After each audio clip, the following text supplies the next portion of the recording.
Ethan's workshop was a chaotic symphony of invention. The walls were lined with shelves overflowing with tools, holographic schematics, and half-finished projects. The centerpiece of it all was the stand organ, its intricate pipes and strings gleaming under the warm glow of a work lamp. Aries took in the sight with a mix of fascination and unease. She wasn't here to admire human ingenuity, yet she couldn't look away. Ethan gestured to the instrument. "This is my pride and joy. It's not just music, it's an experience. Every note has a purpose, a feeling. Want to see how it works?" Aries hesitated, her instincts screaming at her to end this charade. But something about Ethan's unguarded enthusiasm disarmed her. She nodded, stepping closer. Ethan pulled a lever, and the stand organ hummed to life. Lights flickered along its surface, and a soft, ethereal melody began to play. Aries felt the notes wash over her, their vibrations resonating in her very core. It was unlike anything she'd encountered, alien, yet profoundly moving. "I designed it to mimic the frequencies of natural emotions," Ethan explained, his hands dancing over the keys. "Joy, sorrow, hope, they're all encoded in sound. You can feel it, right?" Aries nodded again, struggling to maintain her composure. She had heard tales of human creativity, of their ability to convey emotions in ways no other species could. But this was beyond anything she'd imagined. "Where did you learn to do this?" she asked, her voice softer than she intended. Ethan smiled wistfully. "My parents were musicians. They believed music could bring people together, even in the worst of times. When the coalition rejected humanity, my father said, 'Play louder. Make them hear us.' I guess I took that to heart." Aries felt a pang of something unfamiliar. Guilt? Regret? She pushed the thought aside. "And has it worked? Have they heard you?" Ethan's expression darkened. "Not yet. But I think they will. Someday." The sincerity in his voice caught her off guard. He wasn't a threat, he was a dreamer. And yet, his dreams were dangerous, not just to the coalition but to her mission. She had been trained to see weakness in sentiment, to exploit it. But here, faced with a man who wore his heart on his sleeve, she felt disarmed. "What about you?" Ethan asked, pulling her out of her thoughts. "What brought you here?" Aries hesitated. "Curiosity," she said, choosing her words carefully. "Your music is unique. I wanted to understand it." Ethan's smile returned, warm and genuine. "Well, I'm glad you came. Most people just see me as some eccentric guy with a weird instrument." Aries offered a faint smile in return, though her mind raced. She needed to regain control of the situation, to remind herself why she was here. Yet, the idea of silencing Ethan's music felt increasingly wrong. For the first time in her life, she questioned her orders. As the evening wore on, Ethan shared more about his work, his passion for music, and his hopes for humanity's future. Aries listened, her guard slowly lowering. She asked him questions, not out of duty but out of genuine interest. The more she learned, the more she realized how little she truly understood about humans. When Ethan finally stopped playing, the silence felt heavy, as if the room itself mourned the absence of his music. "Thank you for listening," he said, his tone earnest. "It's rare to find someone who really gets it." Aries opened her mouth to respond, but the words died on her tongue. She didn't know what to say. For the first time in her life, she felt unsure. "I should go," she said abruptly, stepping back. Ethan looked surprised but didn't press her. "All right. But if you ever want to hear more, you're welcome here anytime." Aries nodded and turned to leave, her thoughts a whirlwind. As she stepped into the night, she replayed the evening in her mind, trying to make sense of her emotions. She had been trained to see humans as inferior, as obstacles to the coalition's vision of order. But Ethan had shown her something unexpected, something she couldn't ignore. Her mission was clear, but her resolve was wavering. And as she disappeared into the shadows, she couldn't shake the haunting melody of Ethan's stand organ from her mind. Aries found herself lingering near Ethan's workshop more than she should have. She told herself it was to monitor him, to assess the threat he posed. But deep down, she knew the truth. Ethan's music stirred something in her, a feeling she couldn't name, one that both frightened and intrigued her. It was as if each note unraveled the tightly coiled threads of her training and purpose. Meanwhile, the Galactic Coalition's patience was wearing thin. Lirith, her handler, contacted her through a secure channel. His holographic form materialized in her temporary quarters, his face cold and severe. "Your mission has stalled," he said without preamble. "Why has the target not been eliminated?" Ares straightened, masking her inner turmoil. "I need more time. He's well protected, and his connections in the city make a direct approach difficult." Lyritha's eyes narrowed. "Do not insult my intelligence, Ares. You've had ample opportunity. The Council is growing impatient. If you cannot complete your mission, we will send someone who can." The threat was clear. Ares clenched her fists, her mind racing. "I can handle it. I just need a little longer to ensure there are no loose ends." "You have 3 days," Lirith said, his tone leaving no room for argument. "Do not fail us." As his image faded, Ares felt a wave of dread. The Coalition didn't tolerate failure. If she didn't kill Ethan, they would send someone else, and they wouldn't hesitate to destroy anyone or anything in their path. That night, as Ethan played his stand organ for a small group of admirers, Ares watched from the shadows, her heart heavy with indecision. Every note seemed to pull her in 2 directions: duty and desire, obligation and freedom. After the crowd dispersed, Ethan approached her, his face lighting up when he saw her.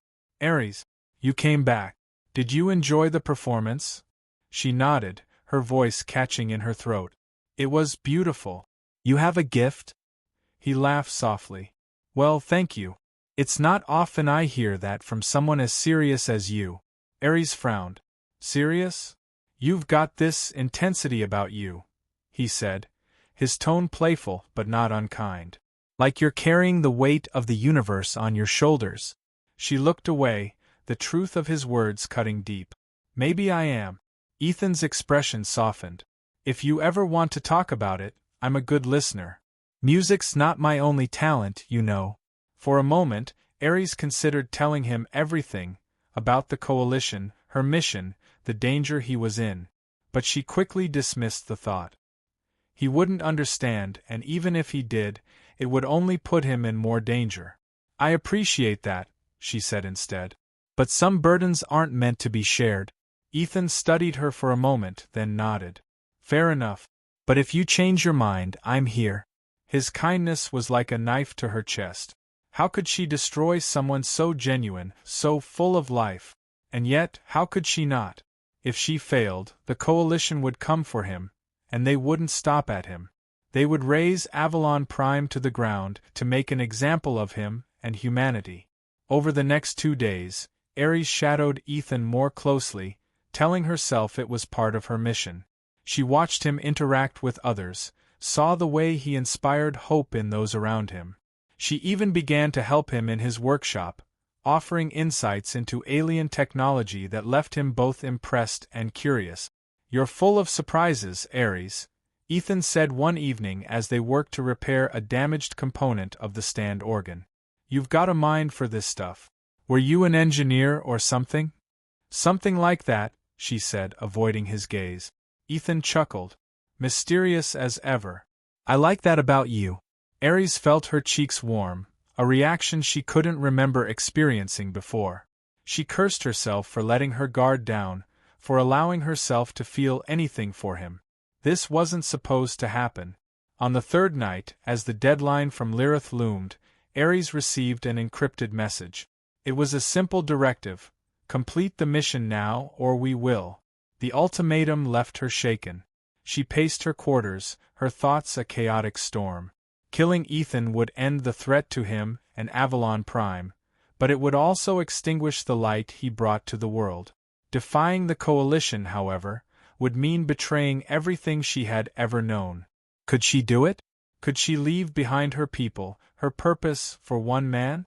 As she wrestled with her decision, a new thought occurred to her. The Coalition feared Ethan's music because of its potential to disrupt alien physiology. But what if it could do more than that? What if it could bridge the gap between species, unite them instead of dividing them? Ares didn't have all the answers, but she knew one thing for certain: Ethan's life was worth protecting. She couldn't kill him, not now, not ever. But if she was going to save him, she would need to act quickly. The next morning, as the sun rose over Avalon Prime, Ares approached Ethan in his workshop. He greeted her with a warm smile, but his expression quickly turned to concern when he saw the seriousness in her eyes. "Ares? What's wrong?" She took a deep breath, steeling herself. "Ethan, you're in danger. There are people who want to kill you because of your music. They think it's a threat." Ethan's brow furrowed. "What are you talking about? Who would?" "It's bigger than you can imagine," she interrupted. "And I don't have time to explain everything. You just need to trust me." Ethan stared at her, confusion and fear etched across his face. "Why are you telling me this?" Ares hesitated, the weight of her decision pressing down on her. "Because I can't let them hurt you.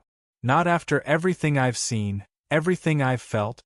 Before Ethan could respond, the sound of heavy footsteps echoed outside the workshop. Ares's heart sank. The coalition had sent their enforcers. "They're here," she said, drawing a concealed blade from her cloak. "Stay behind me." Ethan looked at her, stunned but resolute. "Ares, what's going on?" "I'll explain later," she said, her voice firm. "Right now we fight." As the first enforcer burst through the door, Ares moved with the precision of a predator, her blade flashing in the dim light. Ethan watched in awe as she fought, his mind racing to comprehend the truth. Ares wasn't just a mysterious visitor, she was an alien warrior. And she was fighting to protect him. The battle in Ethan's workshop was a whirlwind of chaos and sound. Ares moved with lethal precision, her blade an extension of her will. The coalition enforcers were relentless, their weapons humming with deadly energy, but Ares was faster, sharper. She fought not just to protect Ethan but to delay the inevitable. She knew reinforcements would arrive soon. Ethan crouched behind the stand organ, his heart pounding as he watched the woman who had become both his protector and his enigma. His workshop, his sanctuary, was now a battlefield. "Ares," he shouted over the din, "who are these people? Why are they after me?" Ares didn't answer immediately. She parried an incoming strike, disarmed her opponent with a deft twist, and sent him sprawling with a kick. Her breathing was steady despite the chaos. "They're from the coalition," she said, her voice tight. "The same ones who rejected humanity. They see your music as a threat to their control." Ethan's mind reeled. Why would they care about music? "It's not just music, Ethan," she snapped, blocking another attack. "Your stand organ generates frequencies that resonate on a biological level. It can disrupt their physiology, make them vulnerable. They're afraid of what you've created." Ethan's gaze shifted to the instrument that had been his life's work. He had always seen it as a symbol of unity, a way to express emotions beyond words. The idea that it could be a weapon had never crossed his mind. "What about you?" he asked, his voice trembling. "Why are you helping me?" Ares hesitated, her resolve faltering for a fraction of a second. In that moment, one of the enforcers took advantage of her distraction, lunging at her with a plasma dagger.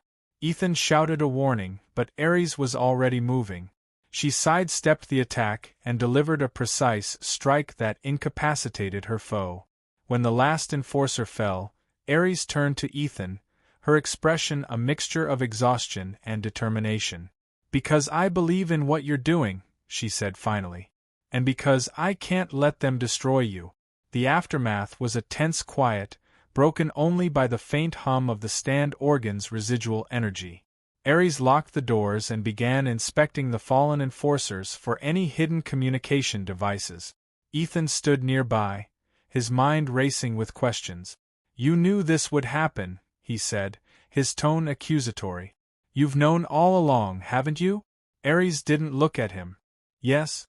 And you didn't think to warn me sooner?" "I couldn't," she said, her voice heavy with regret. "I was sent here to kill you, Ethan." The words hung in the air like a thunderclap. Ethan took a step back, his face a mask of disbelief. You what? Ares finally met his gaze. That was my mission. To eliminate you before your music could reach the wrong ears. But I couldn't do it. Not after I heard it, after I saw what it meant to you and to the people here. Ethan's hands clenched into fists. You were going to kill me, and now you want me to trust you? How do I know this isn't just another part of your plan? Because I had the chance to kill you, and I didn't, Ares said, her voice breaking. Ethan, I'm risking everything to protect you. If the coalition finds out I've betrayed them, they'll come after me too?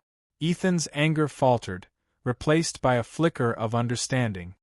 He wanted to stay angry, to hold onto his sense of betrayal, but the fear in Ares's eyes was real. She had been as much a pawn in this as he was. So what now? He asked, his voice calmer but still wary. Now we run, Ares said. They'll send more enforcers, and they won't stop until you're dead. We need to get off this planet and find a way to counter their influence. Ethan looked around his workshop, at the tools and projects that had been his life. Leaving would mean abandoning everything he had worked for. But staying meant certain death. Fine, he said, his jaw tight. But if we're doing this, I need to bring the stand organ.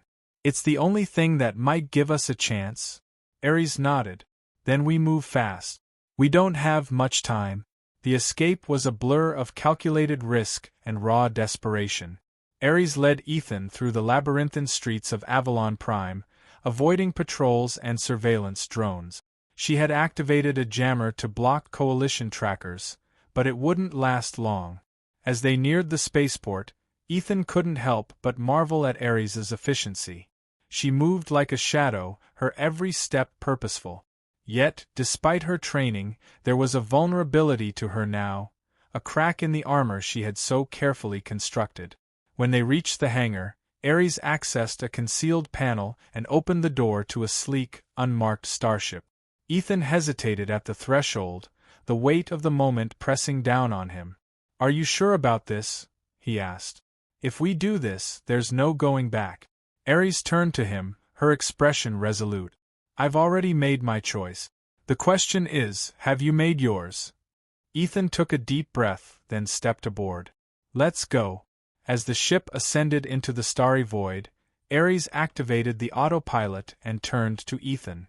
We'll need to head to the outer rim. There are places where the coalition's reach doesn't extend. And then what? Ethan asked.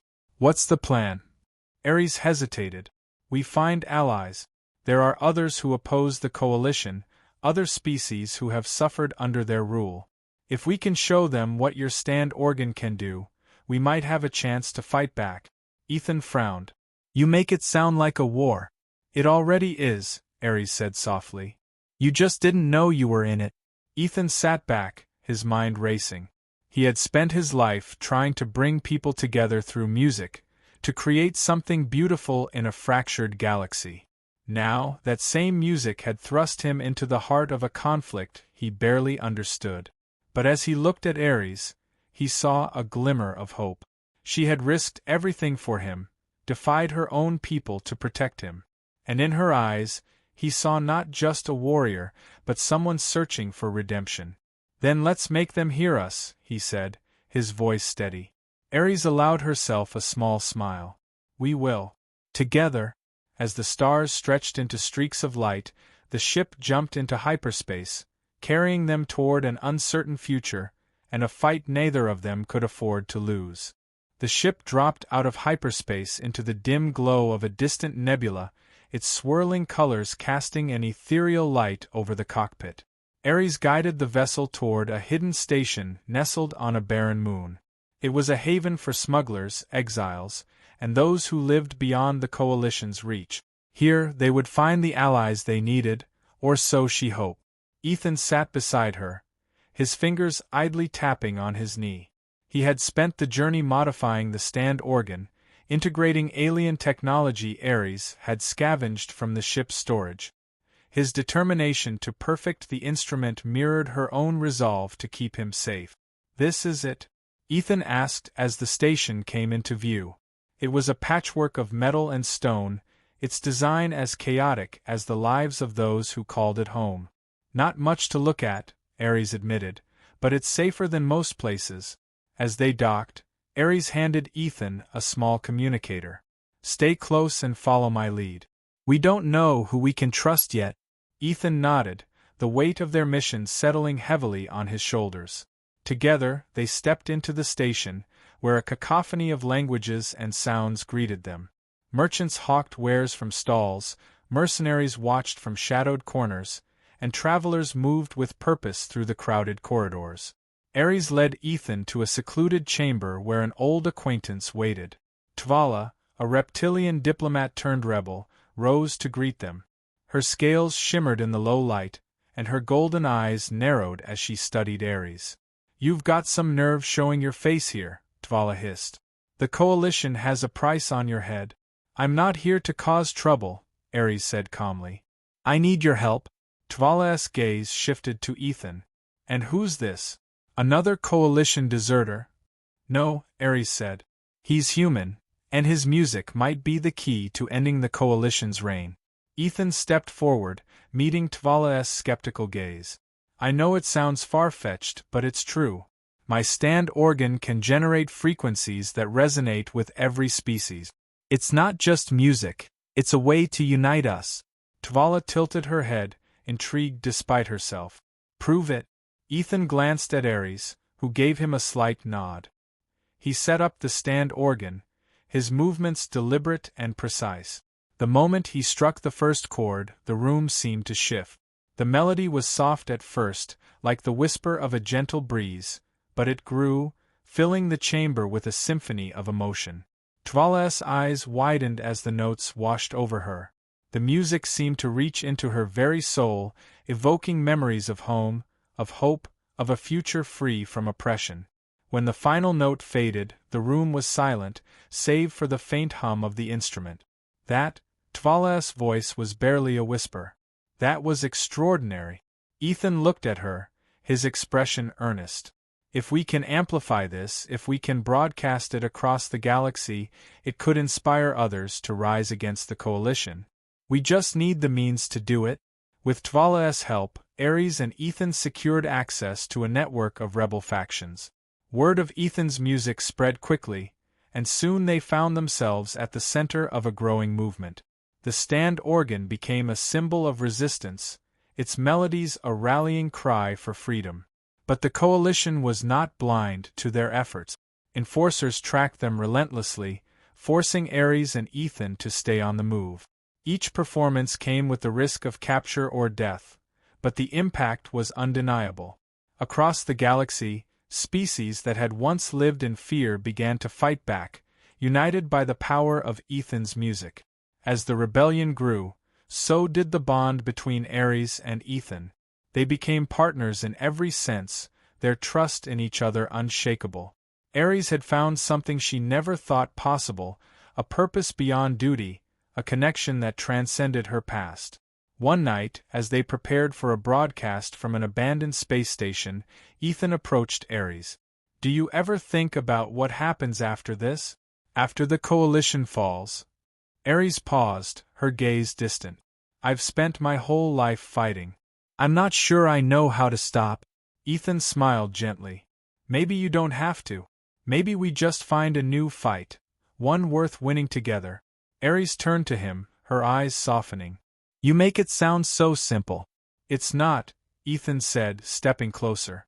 "But if there's one thing I've learned, it's that we don't have to do it alone." Ares felt her defenses crumble. For so long, she had been defined by her mission, by the walls she had built around herself. But Ethan had shown her another way, a life where she didn't have to be alone. "I never thanked you," she said quietly, "for believing in me." Ethan reached for her hand, his touch warm and grounding. "You gave me a reason to believe." The final confrontation with the coalition came sooner than expected. Ares and Ethan led a fleet of rebel ships to a coalition stronghold, broadcasting the stand organ's music across every frequency. The coalition's forces faltered, their resolve weakened by the emotional power of the melody. Species that had once been divided fought side by side, their differences forgotten in the face of a shared hope. In the end, it wasn't firepower that brought the coalition to its knees, it was unity. The stand organ's music became a beacon of peace, its notes echoing across the galaxy as a reminder of what could be achieved when people came together. Months after the coalition's fall, Ares and Ethan stood on a lush, unspoiled world, watching as former enemies worked together to rebuild. The stand organ had been installed in a great hall, its music now a symbol of harmony rather than resistance.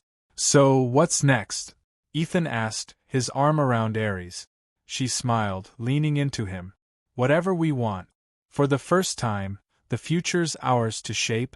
As the melody of the stand organ filled the air, Ares and Ethan shared a quiet moment, knowing that their journey had only just begun. Together, they had created something extraordinary, a new harmony, born from the ashes of war and the power of love.